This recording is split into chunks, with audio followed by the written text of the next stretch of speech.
everyone. Welcome to the daily briefing. I have a quick travel update at the top, and then I will be happy to open it up to your questions. Today, Secretary of State Kerry visited the Holy See, where he met with Secretary of State Pietro Parolin at the Apostolic Palace. They discussed mutual foreign policy priorities, including Syria and the Pope's commitment to the Geneva II process. They also discussed the Pope's upcoming visit to Israel and the Palestinian territories and Jordan this coming May. Secretary Kerry lauded the Pope's commitment to speaking out about peace in the Middle East and continuing to bring the two parties together. They also discussed a couple of other issues, including South Sudan.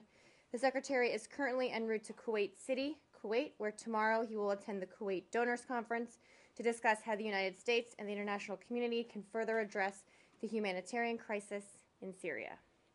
Deb, kick us off. Can we start with the spending bill? Excuse me, on this.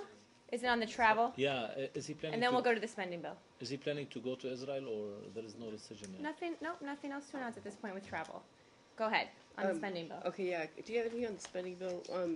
According to the House Appropriations Committee numbers we have, it talks about money for embassy security going up. I think there's other indications that it might be going down. Can you clarify what's going on there? Yeah, so I know there's been some conflicting reports about that issue, and embassy security funding, I think, comes from a couple of different pots. So I'm trying to get specific numbers from our folks. In general, just a couple points on that and the bill overall. Given the general constraints on the federal budget, we greatly appreciate the work of the Appropriations Committee. While we did take a few cuts in a few areas, we appreciate that Congress continues to support our engagement in the world and provides a range of tools that we will use to carry out our mission successfully. Regarding state operations, our initial impression is that the bill provides funding above the request level, again, our request level for security for our personnel and facilities worldwide. The bottom line is we're happy with the numbers that were put forward in the bill in terms of embassy security. I'll get the exact numbers about going up versus going down. Every year is different, sometimes for different reasons. So I'll try to get the exact numbers for you. I don't have them in front of me. Also, there's some... That'd be great. Can you circulate them to everybody? Yeah, and again, sometimes they're higher in certain years for certain reasons, if there's new construction, something like that. But in the bottom line is we're happy with the funding in the bill for embassy security. Then it also talks about Egypt, money for Egypt and aid for Egypt, but it doesn't have any numbers. So, right, yes. It just says that if they do what we want them to do, then... the aid will be forthcoming. But well, Congress did lay down parameters and conditions for continuation of assistance to Egypt. Pending passage of the bill, we would, of course, determine whether those conditions are being met.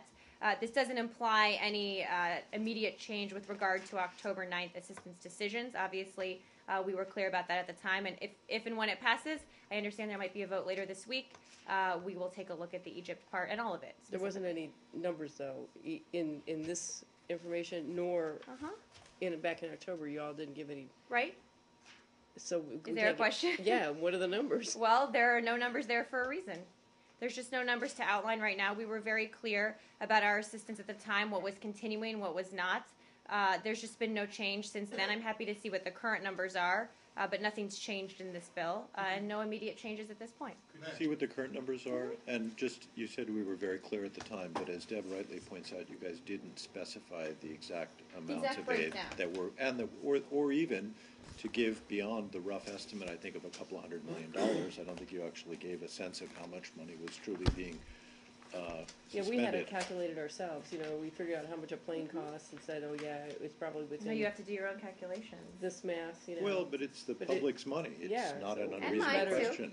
You remember the public. I'll give you that. Better to get it from I remember at the time we outlined some of the amounts for some of the pots of money, and we did talk in some generality, so I'm happy to refresh my memory and see what I can do, Arsha. Okay, Afghanistan too, okay? On money? Yeah.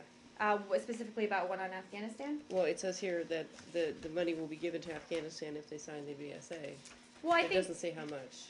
Right, I will check on that. It is my understanding that in terms of the foreign assistance to Afghanistan in the bill, I think it's the proposed cut is by about half, which we are concerned about, particularly going into 2014 as we draw down our military. Obviously, the foreign assistance and things we do at the State Department will obviously increase as we draw down on the military side, so that's something we're concerned about. I'm happy to check on the exact numbers. Ma'am, the Minister of Defense of Israel is quoted today as Wait, is there saying... anything else on Yes, the budget? I I have have to one finish budget, and then I'm Okay. going to you next on All right. Israel, I promise. There was Yes. also, I believe, a language about Libya as well, that there would be a freeze on funding to Libya unless the Secretary states publicly that they have been cooperative with the investigation into Benghazi.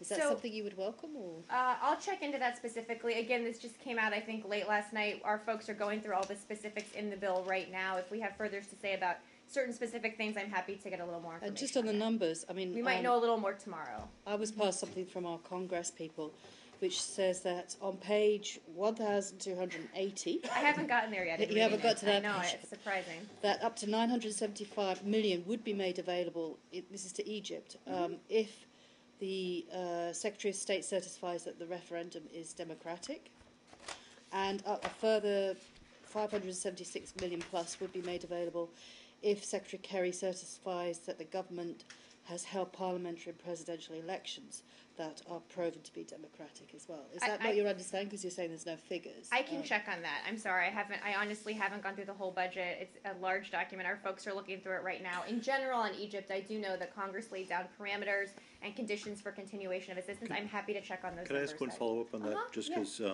the actual language says has held parliamentary and presidential elections, and that a newly elected government of Egypt is taking steps to govern democratically. And the interesting thing about that people have pointed out is it doesn't actually require the Secretary to certify that the elections that have been held have in fact been free and fair and democratic. And the democratic simply has to do with the way in which Someone's the governing. successor government, which could be elected in a completely fraudulent election, is governing democratically. So, Yep, no, I take all the questions, and again, this just came out. Our folks are looking through it. I'm happy to check specifically on Egypt, what we can and can't do, how we're working with Congress, and what our position is on that. I am sure I will have more tomorrow. And will you have further details on Afghanistan tomorrow? Because that would, yeah. you said that you're deeply concerned, you are concerned about this. Yep, I am happy to get more on Afghanistan as well. There's just a lot in this bill, as you all know, but I'm happy to check on that. I just have one quick follow-up Uh-huh. on the money. You said there's a few cuts in a few areas. Can you? Well, I be just more outlined detailed the about on that? Afghanistan foreign assistance. Okay, That's certainly one that's of one. them. Okay. Let me see if I have more details on that. There are a couple other foreign assistance accounts which were cut: development assistance and economic support funds. Those are just two other examples. I'm happy to see if there are other examples we want to highlight. Another point that our experts have pointed out to me on the bill is that we were given maximum flexibility to provide non-lethal assistance to support civilians in Syria. So basically, a lot of the assistance that we give to civilians, not to the SMC but to others, it has basically no restrictions on it, which we think is a good thing, obviously, given the dire circumstances. Yes, you're next, I promise. Yes, the Minister of Defense of Israel is quoted today as saying that Secretary Kerry is aggressive and messianic, and let him, I'm quoting him, let him get the Nobel Prize for Peace and leave Israel alone, and that the paper on which the security plan of the United States as far as the Jordan Valley is concerned is not worth the paper it's written on. Do you have a reaction? We do. If these comments are accurate, we find the remarks of the defense minister to be offensive and inappropriate, especially given all that the United States has done to support Israel's security needs and will continue to do. Secretary Kerry and his team, including General Allen, have been working day and night to try to promote a secure peace for Israel because of the Secretary's deep concern for Israel's future. That's precisely why the Secretary and his team have been working so hard here. To question his motives, to distort his proposals is not something we would expect from the defense minister of a close ally. And again, if accurate, I think we've been very clear that we would find these comments offensive and inappropriate. I think I just did. What do you think? No, I mean to the government. I can find out. Okay. Marie, on this, Hold what on, do let me you- finish up this, then we'll go to Japan. what's behind the statement made by Israeli Defense Minister? I can't speak for him or his motivations. I think you'd have to ask him. Yes, Japan. Marie, do you have any information on the Japanese parliamentary senior vice minister for the foreign affairs, his visit to the I do, a States? little bit. So Deputy Secretary Burns will meet January 15th, I believe that's tomorrow if I'm correct, in Washington with the Japanese Senior Parliamentary Vice Minister for Foreign Affairs. They will discuss a broad range of bilateral, regional, and global issues reflecting the strength and breadth of our alliance with Japan. We may have more of a readout after the meeting takes place. I wonder, some media coverage shows you guys may talk about Abe's visit to the shrine. So will you talk about it? Well, they'll discuss a wide range of issues. I don't have more details to provide to you about what topics they'll discuss. But as part of these discussions, the Deputy Secretary will reiterate our longstanding position that we believe good relations among Japan and its neighbors benefit everyone in the region, are in the interests of them, and certainly the interests of us as well. And also, as we know, it's already been about a couple of weeks since Abe's visit to the shrine. And I remember you said you were going to talk with them about the issue. So I wonder specifically, have you had any diplomatic exchange with the Japanese side? I can check and see what the latest is. As we said, we raised this privately. I'm happy to check and see what the latest is. Thanks. Yes. Do you have a readout of the meeting between Secretary Burns with the Chinese ambassador? I have a brief one. Let me see what I have. Deputy Secretary Burns met with Chinese Ambassador Sui at the State Department on January 13th. During their meeting, they discussed a range of matters of bilateral and regional importance. I don't have more of a detailed readout for you. Is that a regular meeting, or it's like mainly about you? No, Japan? It's my understanding this is just a regular consultation. Yeah. In the back, yes. Back in Nigeria, I asked a number of questions yesterday about the situation there, and you said you'd be able to get more information. I was wondering if you had more information on the situation. So you're asking for more information. What specifically are you most interested here? Let me pull that up. Well, you mentioned, I asked about that law being inconsistent with international legal obligations. Let's do international law first. So Nigeria is party to the International Covenant on Civil and Political Rights, the ICCPR. The Same-Sex Marriage Prohibition Act not only prohibits same-sex marriage in Nigeria, it also includes broadly worded provisions implicating the rights to the freedoms of expression, peaceful assembly, and association that are set forth in the ICCPR. So when we were talking about international law, that's what we were referring to. In terms of, what other questions did you have? I'm sorry. I also asked before if who was it from the State Department who's who talked raised with the, it? Yeah. Yep. So our folks from the embassy in Abuja, Consulate Lagos, and visiting U.S. government officials from Washington have regularly consulted with respected human rights leaders and senior human rights officials to work with them to chart how we can best support the LGBT community there. And to help Nigerians who are opposed to discrimination against members of the LGBT community. Also, a variety of officials, both on the ground and visiting from Washington. I don't have more specifics, but a variety of officials have continuously raised this since the law was first proposed in draft form. And was the State Department aware that the law was going to be signed prior to its signing? You did ask that question, and I'm sorry I did not get an answer to that. I'm happy to check again with our team. Another question you asked, and maybe just let me address it here, and if you have any follow-ups, that we are deeply concerned by some of the recent developments we have seen in Africa with respect to the human rights of LGBT individuals, including passage of the, quote, anti-homosexuality bill by Uganda's parliament, and also increasing arrests of LGBT individuals in countries such as Cameroon and Zambia. Human rights are a cornerstone of our foreign policy. We say this all the time, and we will continue to support the efforts of your human rights defenders in Africa and across the globe who are working to end discrimination against LGBT persons. The President, Secretary, has been very clear that LGBT rights are human rights. We treat them as such, and we fight for them wherever we can. And this kind of touches on that, but I just like you to respond to it directly. The Associated Press is supporting today that dozens of individuals are being arrested in Nigeria for being affiliated with gay rights organizations. I was wondering if you had any response to that. Well, we're trying to confirm those reports. I've seen them. We don't know if they're true or not. If they are true, that would obviously be very troubling. Again, our team is continuing to check on the ground to get the facts and see what's actually going on. And can you predict any conversations between the State Department and Nigeria on this issue? You know, one thing I think learned not to do is make predictions from the podium about anything. Again, like I said, I don't have anything to announce about any conversations. We regularly raise it. I've been very clear from here about our position. If we have any updates, then I'm happy to let you know. Lucas. Can we stick to the continent? Yes. Thank you. Can I guess? Yes. Go ahead. You referred to me yesterday to the ARB, and I took a look at it this morning. Some light reading this morning. Some light reading. On page 5, it says, quote, Special Mission Benghazi's uncertain future after 2012 and its non-status as a temporary residential facility made allocation of resources for security and personnel more difficult and left responsibility to meet security standards to the working level in the field with very limited resources.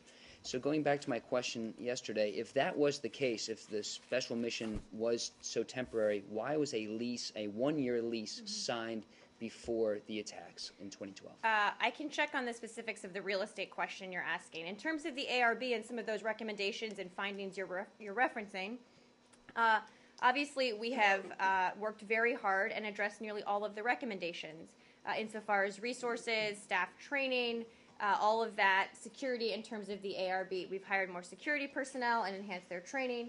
We've been working with DoD to establish 35 additional Marine security guard detachments to increase the size of a number of existing detachments. Obviously, there were a lot of recommendations made in the ARB, most of which we have taken action on.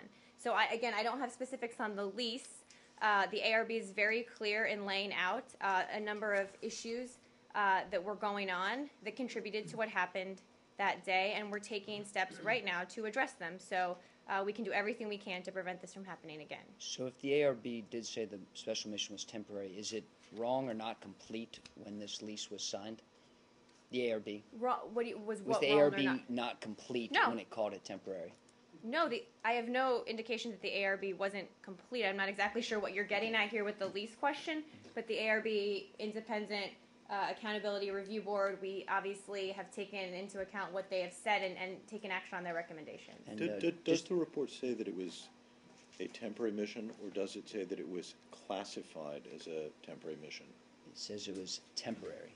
Okay. I'm happy to see if there's some significance. I'm not exactly sure what your temporary question is residential getting at. facility. I'm not exactly sure what the crux of your question is, but I'm happy to check in again with our folks and see if there's some significance to that we've addressed subsequently. 11 times in the ARB, the word temporary is used in association with the special mission. And my question was, if it was temporary and that was known, why was a one-year lease signed? I guess we'd have to define temporary, but if a one-year lease was signed... And I'm also trying to figure out, I think, the relevance to the larger Benghazi question. I'm not trying to hide the ball here. I just don't know the answer, and I'm trying to figure out, I think, what the bigger relevance is. The relevance would be to staff it and to have the security measures in place, as would any facility that would be the host of a U.S. ambassador.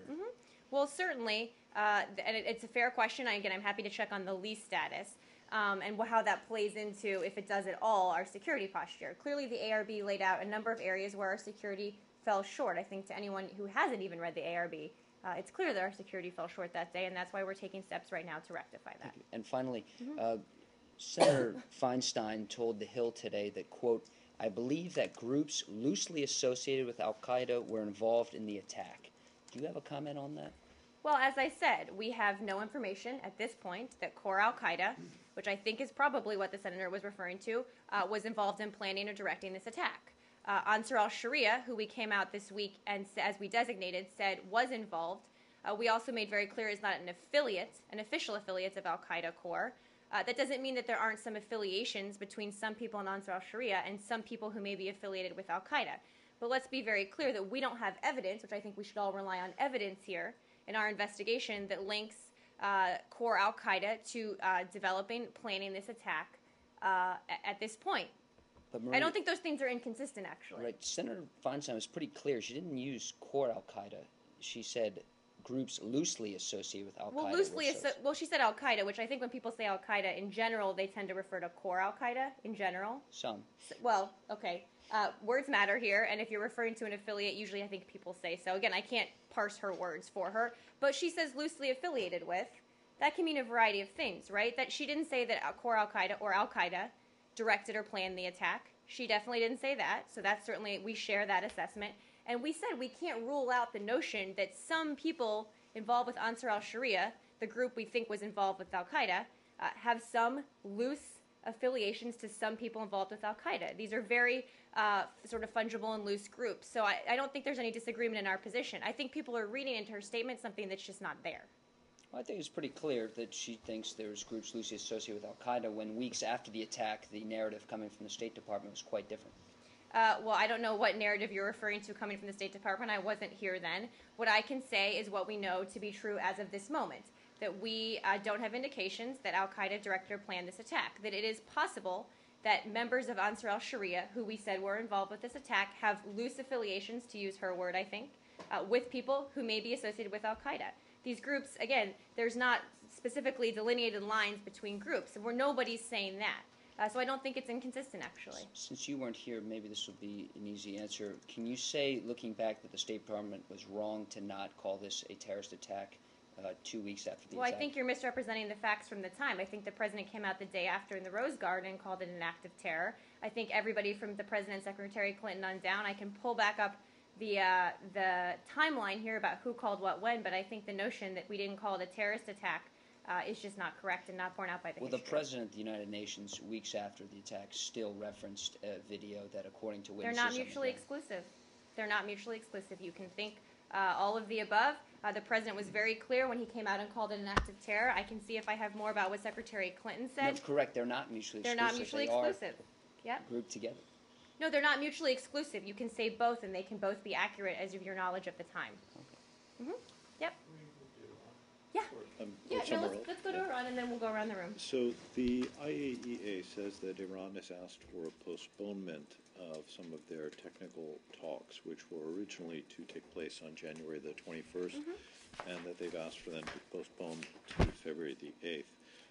Yep. Are you... Those are separate from the implementation of the JPOA. Yeah, but are you... But a big part of this whole process is Iran working with the IAEA. Right. And on January 20th, the IAEA will still issue their report on the current status of Iran's nuclear program. That doesn't affect this in any way. I understand that. My question is whether you are concerned at all that Iran would be seeking to postpone a meeting with the IAEA. No. And I've seen the press reports. I'd refer you to the IAEA. Obviously, we've strongly urged Iran to address the issues directly related to the possible military dimensions, which I think this meeting deals with, of Iran's nuclear program in the next steps under the November 11th IAEA Iran joint statement. But again, there's a lot going on around the same time, including the start of implementation of the JPOA. So it's not a concern. No, even though it's about possible military dimensions? Yeah, it's not. It's not a concern. Okay. Yeah. I'll tell you when I'm concerned about things. On Iran. Let's stay on Iran. Yeah. Iran's chief negotiator has said that yesterday that there is an informal 30-page text that contains key elements of the agreement. Do you know what is he talking about? Well, I'd make a few points. The Deputy Foreign Minister, I believe is who you're referring to, came out today and said that his comments, and I'm not quoting him directly here, but were not entirely accurate, were misconstrued. Let me be very clear. There's no secret agreement here. The documentation associated with the implementation agreements tracks completely with what we've described, which are technical plans submitted to the IAEA. As you know, this is not solely a U.S. process. These understandings were reached with our P5+1 partners, with the EU, the IAEA, and Iran. We will make the text available to Congress and the public, but we must work with the parties on when and in what format the information will be released, and we hope to do that very soon. But let me be very clear, there's nothing secret here. I've used this already once today, nobody's trying to hide the ball here. We're just working with our partners on getting that released. Yep. Thank you. Yes, going to Egypt. Anything else on Iran? Does the State Department have any comments or reaction to President Hassan Rouhani's tweet where he said, quote, in #Geneva agreement, world powers surrendered to Iranian nation's will? I don't have any comment to that. We've been very clear that in negotiating the joint plan of action, which I think is what you referred to in #Geneva, to use your words, that we looked for very specific things about what Iran will do. Those are laid out in the JPOA, which we've talked about publicly, and they've looked for specific things from us. I think it's significant to note that on January 20th, Iran's nuclear program will not be able to progress. It will be rolled back in some key areas, and we've been very clear about the difficulties of negotiating a comprehensive agreement, but also why it's so important. Was Secretary Kerry offended when yesterday his counterpart, Foreign Minister Zarif, laid a wreath at the tomb of a Hezbollah commander associated with the Beirut bombing in 1983? Well, I haven't spoken to the Secretary about that specific situation. I think we may have some more comments on that later today. All right, can I ask, just following up on that, what happens now on the diplomatic track? The agreement comes in, implemented from January 20th, but obviously now you're trying to negotiate a fully comprehensive agreement. So could you spell out how that's going to work, the process? Yeah, some of those details are still being worked out. Very shortly after the 20th, and when we have more to announce, we will. Our folks will begin negotiations on a comprehensive agreement. I think the first step in that will probably be us and the P5+1 sort of working internally amongst ourselves about how we want to address the comprehensive negotiations, and then sitting down very shortly after with the Iranians. I don't have more details on sort of at what level and when. Obviously, there'll be a political director component to this, as there always is, and a technical component with our experts. I just don't have more details yet. And the aim is to agree something within 6 months? Yep. That's certainly the goal. We know this could take longer, and there's written in a way for it to possibly be extended if that's the case. But we're going to get to work and see what we can get done. And you anticipate the hub of the talks will still be in Geneva? I don't know, actually. I don't have any reason to think it won't be. I just haven't heard. Yeah. Do you have any comment on Russia's expulsion of a journalist who was critical of President Putin? I do. I think, are you referring to David Satter? Yep. So we are disappointed that Russian authorities denied a visa to RFE-RL, so Radio Free Europe, advisor David Satter. The U.S. Embassy in Moscow has raised our concerns on this case and the treatment of journalists and media organizations in general with Russian authorities. As we've said many times before, hindering the free flow of information undermines the kind of open environment for free debate and discussion that supports innovation and dynamism, and we'll continue to monitor the case. I'm very sorry. You are quite right, and I misstated it, that it was a visa denial. Yep. Thank you. Yep. Yeah. Yes, Egypt. Yep. So Egyptians have begun a 2-day vote on a constitutional referendum, and there are reports of violence with at least 5 people dead. Is the State Department concerned about these reports? We are, and as you said, the referendum is ongoing. We look forward to hearing from Egyptian and international independent observers on the technical merits of the ongoing referendum, and obviously don't want to get ahead of that process. I think today's the last day folks can vote. We strongly condemn all violence. It should be clear to all Egyptians that violence has not and will not move Egypt's political transition forward. And again, regardless of whether the Constitution is approved in the referendum, it will be important for the interim government to foster a positive environment for civil society, and to protect the rights of political activists and groups to peacefully express their views on the country's future. I'm sure we'll talk about this a little more in the coming days as we get towards the end of the process. Yes, I'll go to you and then go on.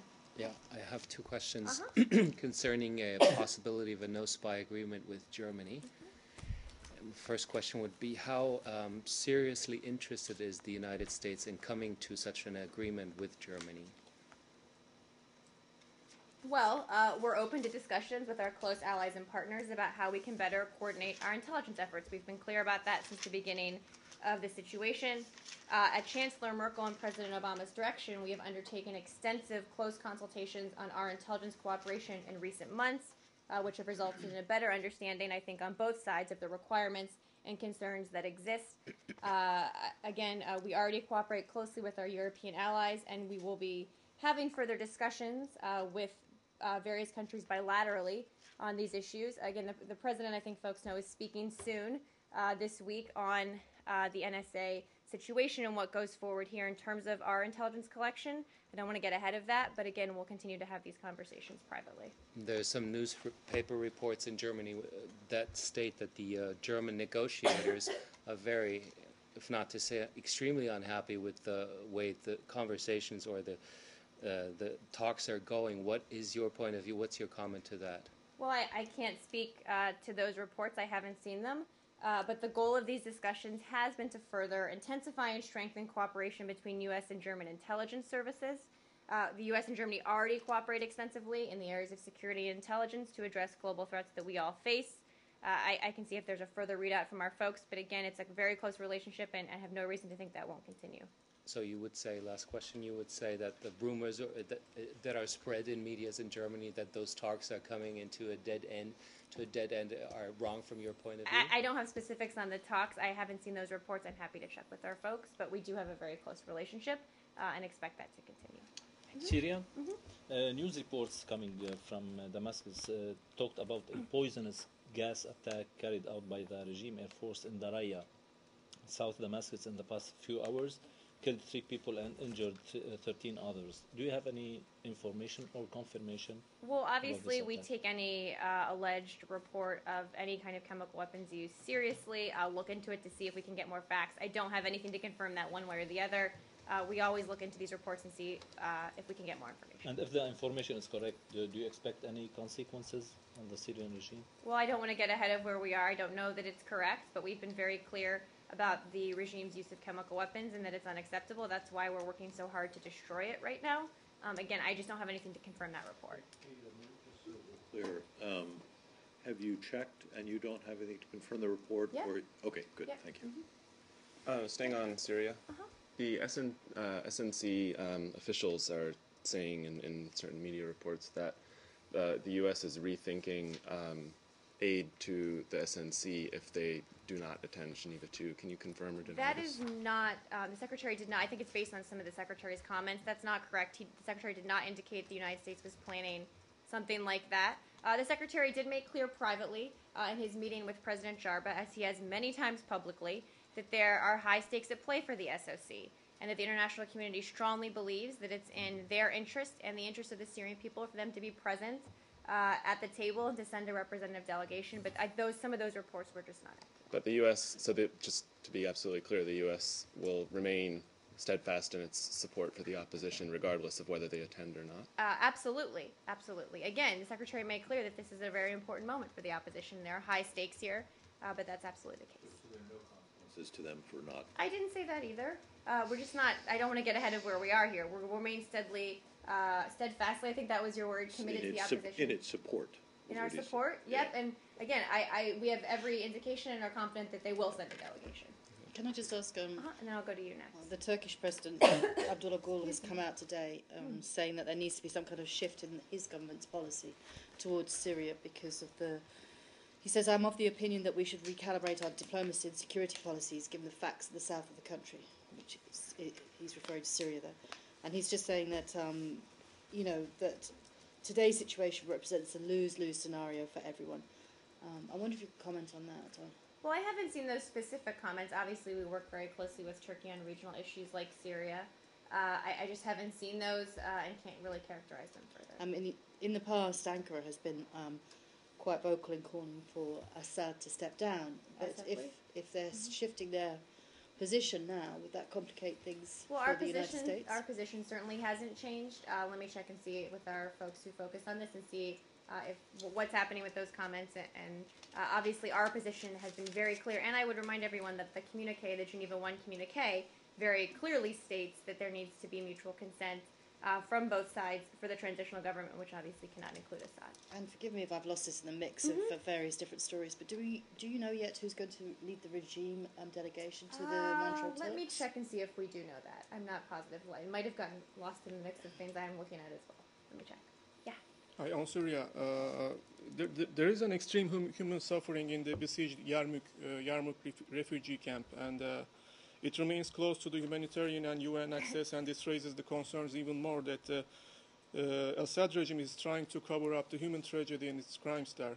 What's your comment on this, and will you make any effort, any steps to address this issue? Well, absolutely. We think the humanitarian situation there and elsewhere in Syria, because of the regime's brutality, is horrific. And that's why yesterday we talked a little bit about conversations the Secretary had with Foreign Minister Lavrov, asking the Foreign Minister of Russia to use their influence with the Syrian regime to try and get humanitarian access to some of these areas because the situation is so dire. This is clearly a top concern for us, but it's very difficult when we can't get access in the middle of an ongoing civil war. That's why we've asked Russia, and I think there's been some willingness there to push the Assad regime to allow access, because ultimately they're the ones that control it. What else? Yeah. On Dennis Rodman's visit last week, Jen was saying that she would try to find out for us if he may have violated sanctions by either by bringing something into the country that he shouldn't have. Do you have anything more to report to us on that? If I have, let's see what I have on that. U.S. regulations implementing UN sanctions, I think it was about luxury goods, if that's correct, to the DPRK are administered by the Department of Commerce, and certain related U.S. sanctions are administered by the Department of Treasury, so they would probably be the best folks to answer whether or not those could violate that. If there was a violation, what would be the next, in general terms, what would be the I'm not next sure action exactly what pursued? the process is in terms of possible sanctions violations. For luxury goods, I'm just not sure. I can try and get some more. Treasury or Commerce might be able to help as well. Okay. Yes, in the back. Could you please confirm that the Foreign Minister will meet with Secretary Kerry this Thursday? And could you please tell us what are the issues that are on the agenda from the State Department's point of view? Let me see. I don't have the Secretary's schedule in front of me. I know, I think there was a question about this yesterday. Let me double check and see exactly what timing is there. And I'm happy, I'm sorry, I think you asked this yesterday. I'm happy to check. Anything else? Great, thanks guys.